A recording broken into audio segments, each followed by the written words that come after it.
Hey guys, welcome back to my channel. I hope all you doing good.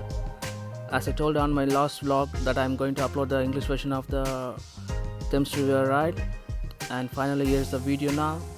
I hope all you will enjoy this video, and let's get started. Because our captain needs a good view. Our captain is Fred. Everyone turn around and wave at him. Hi, Fred. Hello. You don't understand that. And I am the lady who just scanned your tickets. My name's Rosie, and I'm going to be your guide for the next 45 minutes. Of the vessel, or you can exit through the sliding windows. The upper deck is easily accessible by steps either side of the lobby. Also over on the right hand side there is a red and white stripy building over there. That's Old Scotland Yard. Next to it, the white building, is New Scotland Yard. Between them there's a tree with a big branch sticking off the left hand side. That's Special Branch. Seriously, between them is a archway. When we were filming the Harry Potter movies, that's when we filmed the entrance. And coming up on the right hand side, that absolutely magnificent building over there is of course the Palace of Westminster, better known by its common name, which Don't is the stand and Houses take of pictures Parliament. because So that building, that's where our we need a politicians view. work from. I am using the word work in the loosest possible sense there. But this is where our politicians are based, where they make decisions for us. Ben. It's not as old as it looks, this building. Oh, congratulations.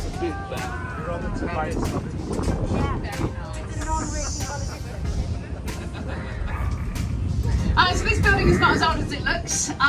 We've had a palace on this site since the times of King Canute. That's 1,000 years now. But we do have a horrible habit of burning down important buildings in London, and we've burnt this one down a few times. Most recently was 1834. We still have the arrest records from one man who was arrested for excessive cheering outside the building while it was on fire. But we did rebuild. This is our Victorian rebuild that we're looking at today, designed in the neo-Gothic style to match the true Gothic of Westminster Abbey across the square. Beautiful building, going all the way around the outside, underneath those very picturesque windows. You can see there's some right houses. We've got the House of Lords and the House of Commons, and everything in there is colour-coded to keep them separate.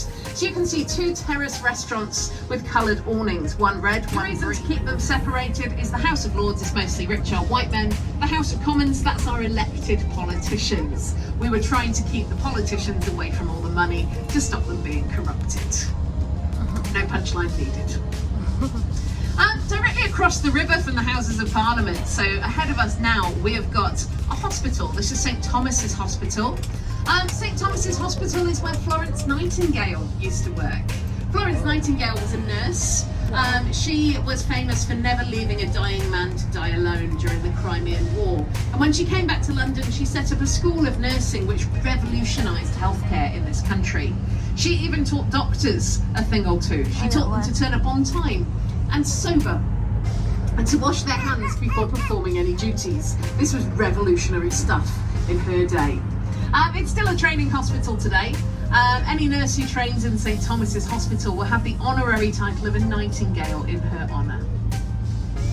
So coming back to the Houses of Parliament, there on the left, it's got three main towers. The tallest one with the flag on top is the Victoria Tower, home to the Parliamentary Archives. So important documents and the original copy of every law we've written since the 1400s.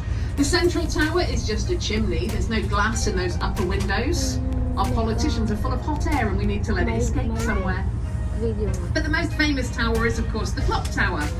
So the Clock Tower, everyone calls it Big Ben. I'm sure you all know that's not its real name. Its real name is the Elizabeth Tower, and Big Ben is the name of the bell inside. However, saying that, everyone in London refers to this tower as Big Ben, so it's absolutely fine, as long as you know that it actually belongs to the bell. It's hidden by scaffolding at the moment. That's been going on for about 3 years while we do some restoration work. By this time next year it should be all unveiled in its full glory, so I'm very much looking forward to that, and I'm looking forward to hearing the sound of Big Ben chiming again. It has been 3 years that we've only heard it on very special occasions.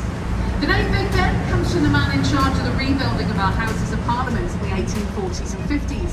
His name was Benjamin Hall, and he was very round and very loud. So his workers decided to nickname the loud, round bell after Benjamin Hall. I think we're very lucky his name wasn't Richard Hall, or we'd have ended up with a much more embarrassing name for the bell, but there we go. Let's change our focus, move over to the right-hand side and have a moment of appreciation for my employer, thelastminute.com London Eye. This is the world's tallest observation wheel. It is an observation wheel and not a Ferris wheel. My boss gets very upset if I use the F word on this boat. The difference is it's only held up on one side and the pods are on the outside, not the inside, so you get a clear view for the whole way round. This was designed as a competition to make a new landmark to celebrate the year 2000, and it was only supposed to stay here for 4 years. It came second in the competition and so didn't get any government funding. Instead it was funded by British Airways. They spent 75 million building this. When they made all that money back in the first 2 years of operation, they realised it was a really big money spinner and they extended their licence, so it's now a permanent part of London's landscape. Now the bridge we're heading up towards at the moment, this is Hungerford Railway Bridge. It does get a bit noisy as we head underneath this bridge. And if you look on the left-hand end, there is Charing Cross Station. It was designed to look like something, but what, you might ask? What is that supposed to look like? Is it a big Batman symbol? Is it a jukebox? Is it a toaster? It is a big train. Well done. It's supposed to look like a train coming out of a tunnel with smoke billowing all around. Frankly, I don't think it looks anything like a train, but there we go. I disagree with a lot of the nicknames of buildings in London. We'll go through a few of those as we drift through the middle of town. What's noisy? Why noisy? Coming up on the left-hand side, there's a big white building with a green tile roof over there. That is the world-famous Savoy Hotel. Now, the Savoy Hotel was our first 5-star hotel, opened in 1889. It's seen pretty much every celebrity you've ever heard of staying there, and they all stay in the same suite. It is called the Imperial Suite. It has just had a makeover by Gucci. And if you want to stay there, they have a 3-night minimum booking policy, and it will cost you a whopping £17,000 per night. Yep, 17 grand a night. It does come with some pretty good facilities though. You've got your own driver to take you anywhere in London you might want to go. You've got a butler to solve any problems for you. Obviously breakfast is included. But my favourite facility, you get your own therapist. That's right, your own therapist. Even the Savoy think that if you're willing to spend 17 grand a night on a hotel room that you need a therapist. This next bridge, this is Waterloo Bridge. This one has a nickname. We call this one the Ladies' Bridge. It gets the name because it was built during World War II, and most of the men were overseas fighting in the war, so it's a mostly female workforce on this bridge. It is the only bridge in London's history to have been completed both on time and under budget. Well done, ladies. Under budget, wow. Over on the right-hand side, there's a very ugly grey building with writing scrolling across the front of it. But what could this one be? Is it the rear end of a power station, as it was once described by Prince Charles? Perhaps we're looking at a multi-storey car park. No, actually we're looking at our National Theatre. Ugly on the outside, beautiful on the inside. They specialise in putting on plays that are written by new up-and-coming writers or with new up-and-coming directors, and they also want to make sure theatre is accessible to anyone no matter what your budget. So tickets start from as little as £15. I've even sat on the front row for that. Sometimes it's the next big thing that's going to end up with a West End transfer or a Broadway transfer. Some of their big shows include The Curious Incident of the Dog in the Nighttime, one of my personal favourites, and Warhorse. Warhorse was one of those as well. Those amazing horse puppets. But maybe theatre's not your thing, maybe you're more into television. If so, that white building on the right with the large oblong windows, that might interest you. That is the old ITV London studios. So that's where they broadcast a lot of TV shows from, including This Morning, where we get to be the backdrop. So we get to be on TV every morning on a weekday. We have Loose Women is broadcast from there. A lot of the panel shows are recorded there. QI, Have I Got News For You? They're recorded in there. And quiz shows as well. I think they've moved now, but that's where they used to record the chase, which is quite exciting.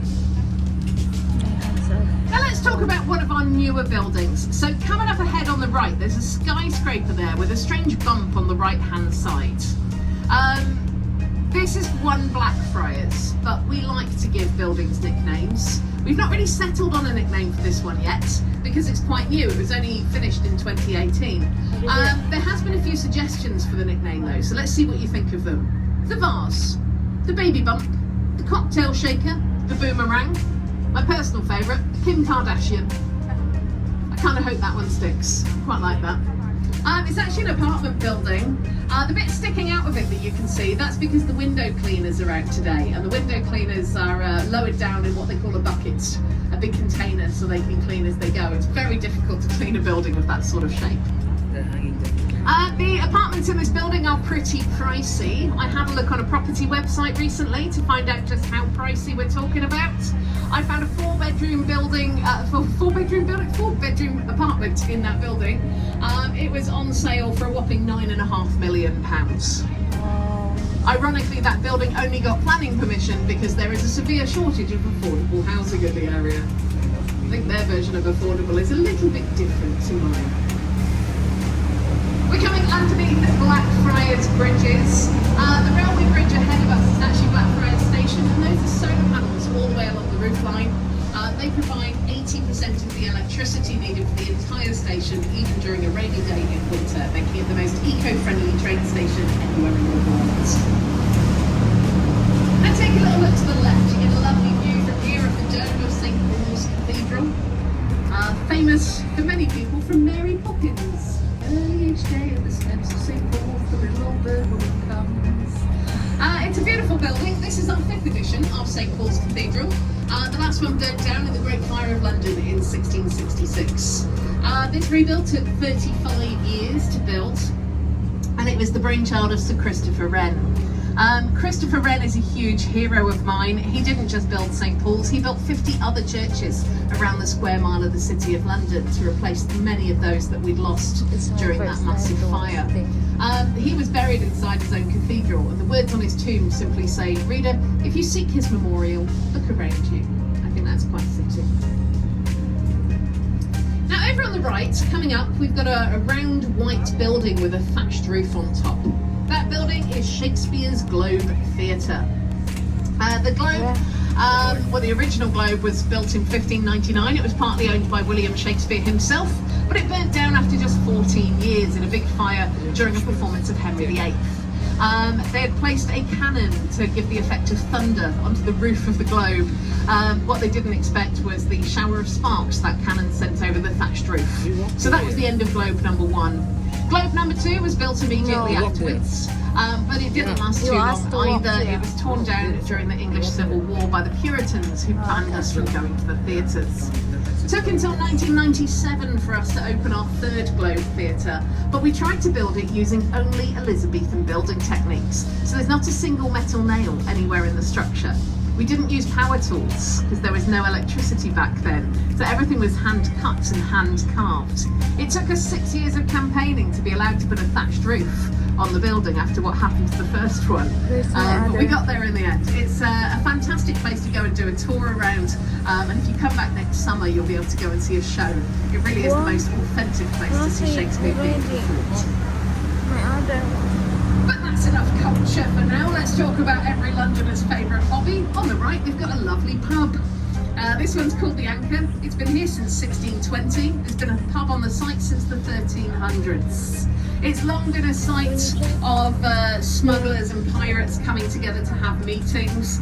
They did some restoration about 10 years ago, and they found a message that was hidden in a little dip carved into one of the ceiling beams from one smuggler to another. And the message had never been retrieved. It was over 200 years old. Maybe it's there. Maybe I can put it back. Pirates in that pub are the ones setting the prices behind the bar. But you know, it's got a prime waterfront location. What do you expect in London? Now talking of pirates, on the right there will be a pirate ship. So we've got a reconstruction there of the Golden Hind. The original Golden Hind was sailed all the way around the world by Sir Francis Drake in the 1570s by accident. He had no intention to go around the world. He wanted to go to Spain and hired a crew. When they got to Spain, he decided he wanted to carry on and go to the Caribbean. Half his crew decided not to come and made their own way home, so he went with a half crew to the Caribbean. When he got there, he started stealing gold from Spanish and Portuguese galleons leaving the New World. They were very effective pirates, so much so that they were too scared to go back through the Caribbean because everyone was looking for them. So they carried on going until they eventually made it all the way around the world and got back to England. They were the first English ship to do that. Now they should have been arrested for piracy, but all the gold that they'd stolen, which was worth about 25 million in today's money, they gave all that gold to Queen Elizabeth I. So instead of having them arrested, she of course gave Francis Drake a knighthood. So instead of calling him a pirate, we call him Sir. Why are pirates so cool? Because they are. Why can a pirate never recite the alphabet? He always gets stuck at sea. I could go on forever, but I promise you I'm not going to. I'm pretty sure that Captain Fred would make me walk the plank. Let's talk about the big ship in the middle of the river just coming up ahead, the big grey ship. You might not have noticed it because it is in its North Atlantic camouflage there in all the greys. This is a warship called HMS Belfast. She's named after the city she was built in the same dockyard as the Titanic, although this one's a lot sturdier. She first saw action during the D-Day landings in World War II. That was when she first fired those guns that you can see on the front, all at the same time. They'd been tested individually and not together. What they didn't expect is the size of a kickback you get from a gun that size. It sent a vibration back through the hull of the ship that cracked every single toilet on board. Can't have been comfortable for the rest of the war. It last saw action during the Korean War in 1952, and since the 70s it's been here in central London as part of the Imperial War Museum. So you can go on board, learn all about life in the Navy, but they do keep her battle ready. So with only 72 hours notice, she could be back out at sea and fighting for the British Army. I really, really hope that that never happens. I'm kind of fond of her being here, and I'd hate to see anything happen to her. There's a weird round building just coming up on the right hand side. Looks a bit like a motorbike helmet or a beehive or a stack of pancakes. That building is City Hall. City Hall is where the Mayor of London, Sadiq Khan, decides how much we have to pay for the bus. And we get a lovely view from here on the left hand side of the Tower of London. Now in a moment we will be turning round once we're through the bridge. We'll turn around and come back through, and I will tell you all about the Tower of London then. But for now, let's focus on Tower Bridge, that beautiful bridge coming up ahead of us. So this bridge is what we call a bascule bridge, which comes from a French word meaning a seesaw, as it lifts up in the middle section to let big ships pass through underneath. Very important in the old days when we had lots of high-masted ships coming into London. Now we have a legend in London that if you can get a wave from someone on this bridge as you pass underneath, it is worth 5 years of good luck for everybody on board. So I want you to try and get attention of one of these people, and let's see if we can get a wave. Hello up there! Hey! That's Bob, by the way. We pay him £5 an hour to do that. You can take a picture with one in the back. It became a symbol of good luck to get a wave from somebody on this bridge. When Victorian sailors were passing underneath, disappearing out to sea, often for a couple of years before they make it back to London. This was the last bridge that your loved ones could come and wave you off from. And if they cared enough to come and see you at the last possible point, it was seen as a sign of good luck that they'd still be waiting when you got back to London. So we still see it as a lucky charm today. Now as we turn, you will get the best opportunity for a photo of the entire day. That's right, a selfie with me. Or maybe just a photo of the bridge. But there it is on the left hand side. Beautiful view from here. And there we go, a London red double-decker bus posing on the bridge as if it's a postcard. I want to touch underneath his wheels. Now he had a split second to make a choice. He could either slam his foot on the brake and hope they saw him before he toppled off the side, or he could just go for it. He was a brave man. You can still see the old newspaper articles online. So coming up on the right, we have one of the most important and one of the oldest buildings in London, which is of course the Tower of London, over there on the right hand side now. The original part is the square part with the four weather vanes on top, right? This is where we used to bring criminals who had been sentenced to imprisonment and sometimes death. They would be brought by boat through that archway into the tower, and they would be held there. Many of them never came out alive. But most people were not executed within the walls of the tower, by up to 7 inches by the time you got to the middle. People were falling over, people were puking off the side of the bridge. It was not nice. So after just 2 days, they closed the bridge for public safety, and they called in the architect, a guy called Sir Norman Foster, and they said to him, "What's wrong with your bridge?" He said, "How dare you? There's nothing wrong with my bridge. It's the way you Londoners walk." He blamed us. He said we were marching across this bridge. To be fair, he might have had a point.